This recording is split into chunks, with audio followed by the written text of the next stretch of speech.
We're going to look at reflections now. Graphs will reflect over the x-axis when the a value is less than 0. Technically, you can have reflections in the y-axis, but we're not going to study those as we can actually use horizontal shifts instead, or sometimes a reflection on the y doesn't change it. So we're just going to look at reflections in the x-axis in this course. So we're going to graph y equals sine theta again, and then we're going to reflect it over the x-axis to see what that looks like. So remember that sine always starts at the origin, and again, that's because that's at 0, the y value on the unit circle is 0.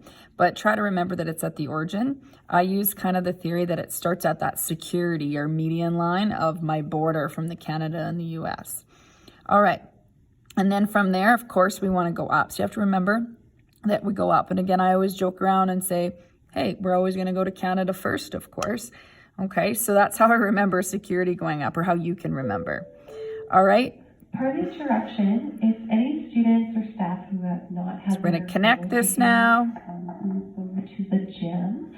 Again, if you have not had your photo taken, please head on down to the gym. Thank you. All right, sorry, I'm at school here and there's an announcement about picture day there, so I apologize. But all I'm doing is filling in the sine curve. Okay, so endpoints, because again, it gave me a domain. All right, I'm going to label this one y equals sine theta, because I'm going to draw y equals negative sine theta on the same grid.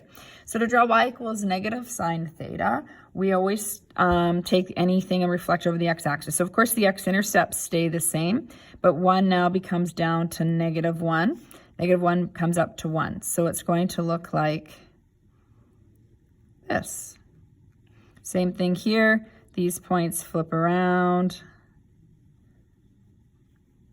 like so. So this is y equals negative sine theta. Now, of course, we don't necessarily want to have to draw sine theta every time and then just picture reflecting it.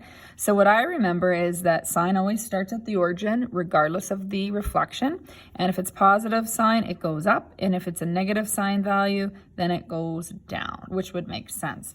So I have this in the summary already written for us. So you can write the first two down here. So if it's y equals sine theta, you always start at the origin and it goes up as you move towards the right.